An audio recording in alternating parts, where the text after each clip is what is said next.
Morning. My name's Renee Marotti with the State Attorney's Office. I'm filling in for State Attorney Susie Lopez this morning. At this time, I'm going to call to order the Hillsborough County Public Safety Coordinating Council regular committee meeting for November 14th. And I'm going to invite you to stand and join with me in the pledge. I pledge allegiance to the flag of the United States of America and to the republic for which it stands, one nation, under God, indivisible, with liberty and justice for all. All right. Thank you. Ms. Nappy, will you conduct the roll call, please? Good morning. Please remember to turn on your mic. Ms. Lopez, Renee Marotti for Susie Lopez. Chief Judge Sabella, Present. Ms. Lisa McLean, Present. Judge Peroni, Sheriff Chad Chronister, Major Cedric Battle for Sheriff Chad Chronister. Mr. Nick Bates, Present. Mr. Mark Proctor, Here. Mr. Victor Christ, Present. Mr. Robert Parkinson, Deb McGinty for Rob Parkinson. Chief Lee Burkaw, Captain Chuck Hathcox for Chief Burkhall. Miss Donna Cameron Cepeda, Present. Miss Deanna Obregon,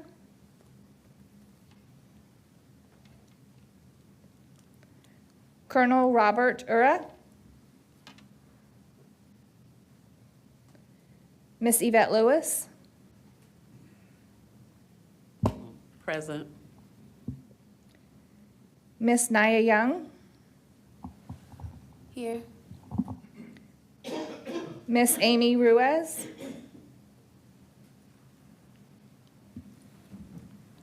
Mr. Van Ayers, Eli Vasquez for Mr. Van Ayers. Miss Kelly Hammersley, Present. Mr. Patrick Barentine, Present. Chief Chris Daniels, Captain Keith Pippin for Chief Daniel. Miss Cindy Grant, Present. and Representative Karen Gonzalez Pittman. Will Kirkpatrick here for Representative Gonzalez Pittman. Thank you. You have quorum. All right. First thing, you should have each received in your email packet the minutes from the May 16th meeting. I believe there is one correction on there in that Daryl Roussan was not present, but Representative Karen Pittman was present. Are there any other corrections or amendments? Motion to approve as adopted or as changed. Okay, and do we have a second? All right, so we have a motion by Mr. Proctor and a second by Mr. Bates. The minutes have been approved, subject to the one amendment of the attendance at the meeting. I don't show any old business, so I'll move straight to new business. The other item you received in your packet was a copy of the membership bylaws. I believe those were included in there just so everyone could be familiar with them. And just a reminder, if you're unable to attend and you're on the board, it's always important if you have a representative appear on your behalf so that we can read a quorum. So thank you to those who are present, and thank you to those who are here representing someone who's normally on the board. You also received a copy, this is also the meeting where we would normally nominate officers, but I've been told we're going to push that till the next meeting. So if you're expecting that, that will be next meeting. You also received a copy of the 2026 PSCC Master Calendar Draft. So I believe if you could take a moment to review that, I believe we need a motion to approve if there are no changes. Motion to approve. We have a motion by Mr. Bates. Do we have a second? Second. Thank you, Mr. Christ. All right. We also have copies of the PSCC subcommittees, which I believe one of the prior meetings, there was some discussion quite some time. Has everyone had an opportunity to look through these various committees to confirm that their agency has the proper representatives on these?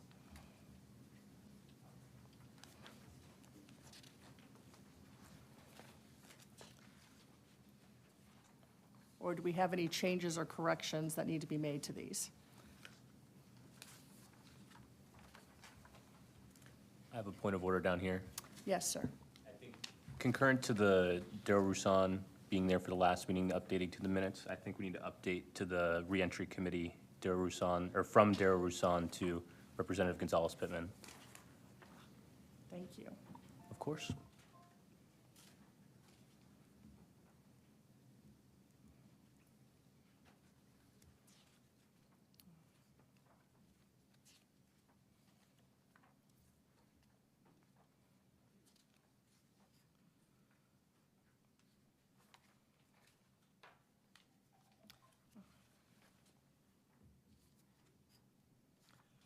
All right. Do we have a motion to approve the committees or any other changes that need to be made to them? A motion by Mr. Bates. Do we have a second? Second. All right. All in favor? Thank you. I'm sorry, who was the second to the motion, please? Mr. Barentine? All right. All right. We also, on the agenda, have an update for the long-term court facilities planning Excuse me. status update by the chief judge. Excuse me, I have a, Oh, I'm sorry. so, the newly elected city council person, her name is not on these committees. Any of them. Okay. So Is there a committee that should be interested in participating in? you want time to look over it? If, do I have? Or is it time? something that you would like to ask if we could readdress at the next meeting, or? That's fine. Okay. Yeah, I just, this is my first meeting, so No. I'm just looking over, I see, I No. don't see it on here, but I can do it next meeting, that's Okay. fine. And because I think there'll also be another update when a new court administrator comes on. We'll probably be involved in some of these committees as well. So I don't think there's any issue with adding additional people to the committees once you have an opportunity to look through them as opposed to having to select That's this fine. morning, if that works. Yeah, that's good, thank you. Okay. All right. Long-term court facilities planning. Yes, thank you. As you may know, the county commission approved of a committee to study the need for update and particularly to build a new criminal court complex for the courts. And the committee has started. It's been approved, as I said, by the county commission. And one of my goals was to have people on it that will use the facility. So we have all of the justice partners. We have the clerk, we have the state attorney's office, the public defender's office, the sheriff's office. We also have a couple of additional people that are on it, including the downtown partnership. And recently, we agreed to add the City of Tampa Development and Economic Opportunity Administrator to that committee. We have actually had our first meeting, and at our first meeting, we decided that one of the most important things to do is to go around the state to look at other facilities, other circuits, and see, particularly those who have recently built courthouses, and ask them questions, look at their facilities. Some of the top questions we'd like to know is, what could you have done better? What do you wish you had done differently? So we have already scheduled a number of visits. We're going to be visiting Leon County up in Tallahassee, which is the 2nd Judicial Circuit, on January 27th. We also have a date set with the 6th Judicial Circuit, which is Pinellas Pasco, on January, actually we're trying to nail down between January 16th or the 30th. We're looking at the Orange County, which is an excellent courthouse in downtown Orlando, and we have a date of December 5th there. And the last one that we haven't nailed down a date is we want to go down to Miami. So we're trying to target big jurisdictions like the 13th Judicial Circuit here in Hillsborough County so we can go see what they've done. And our goal is to plan not only for what we need now, but for the future. We want a building, a courthouse that will allow us to grow with it. And we've got tremendous support and input from all of the justice partners, so I'm very excited about it. And once we've done the tours, we will make recommendations to the Board of County Commissioners, who have all been very supportive. We're very appreciative and grateful for their support. So I'm very excited because I do think we've talked about this for a very long time, and I think that the ball is now rolling on getting a new courthouse, criminal courthouse, which is very much needed. Any of you have been over there, some of you have taken tours and seen, and some of you practice in that criminal courthouse. And it's time, but I think that we're moving along at this time, and so I'm very happy about that. All right, thank you. Do we have any questions? All right, we'll move on to the 1800 Orient Road Jail Step-Down Project status update and ribbon cutting with Ms. McGinty. Yes, so we do have a nice significant update, which is a ribbon cutting is planned at this point in time for January 22nd, and I think that's been a long-awaited event. This group in particular, Public Safety Coordinating Council, has been involved and supportive of that effort since 2020, when there was a motion that occurred to say, hey, county, what can we do to set up a situation where folks that are reentering from the jail have the ability to get additional behavioral health support and some wraparound service to be able to be successful in the community. At this point in time, the specifications that we're aware of and we received from the Healthcare Services Department is that that facility is licensed for 85 beds, and the plan currently is 75 of those beds dedicated for males, 10 of those beds dedicated for females. It is licensed through the Agency for Healthcare Administration for a residential level 2, which is basically a real rehabilitative 24-hour setting. Right now, the projected lengths of stay are going to be between 60 and 90 to 120 days. So that part is a little bit fluid for our understanding. I don't know if there's any questions I could answer about that. I just know that there's a great thank you to every representative here that has supported that over at least 5 years. And I do believe it's been multiple years beyond that there was that seed that was growing to do that effort. So there will be invitations coming out from Kevin Wagner to each of you individually, asking you to be present if possible. All right, thank you. And then you also, the next item is the mobile probation unit status update, which I believe you'll also be providing, Ms. McGinty. Yes, I think the last update we were able to provide was in May of this year. We have somewhat hopeful news in the sense that we've gone through the process needed to be able to request a waiver from the federal government. As everyone is aware of, there's a lot of action that was suspended due to the shutdown, which thankfully is now, at least for this period of time, over. And so we anticipate, because we have been in contact with FDLE, who is our grant administrator for DOJ. This is a pass-through funding opportunity from the federal government. We are hopeful it will now move because everything's set and ready.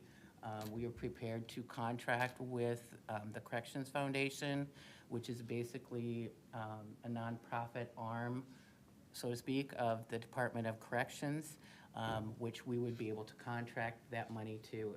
There's approximately $240,000 that would go into that effort.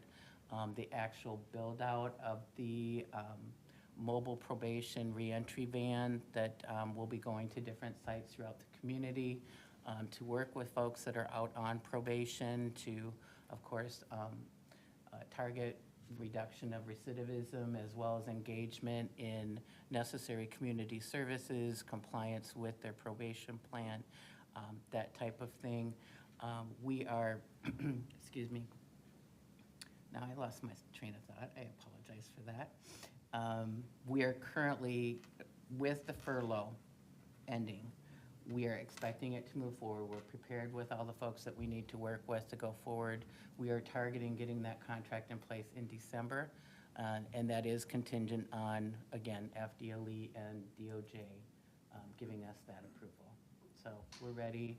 We're looking forward to it. I know Patrick Barentine, Department of Corrections, are all very excited about that, and it has shown some pretty significant success. Since the time that we updated this group a few months ago, they've actually deployed another couple of units, which is great.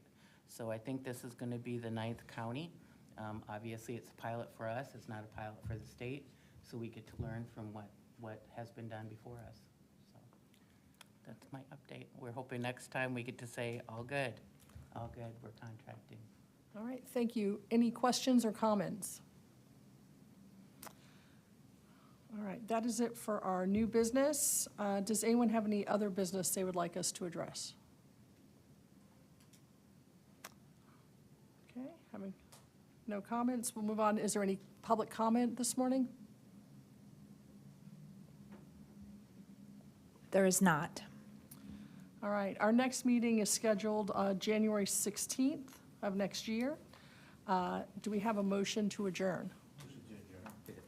Motion by Mr. Bates. Do we have a second? Second by Mr. Proctor. All in favor? Aye. So adjourned. Thank you.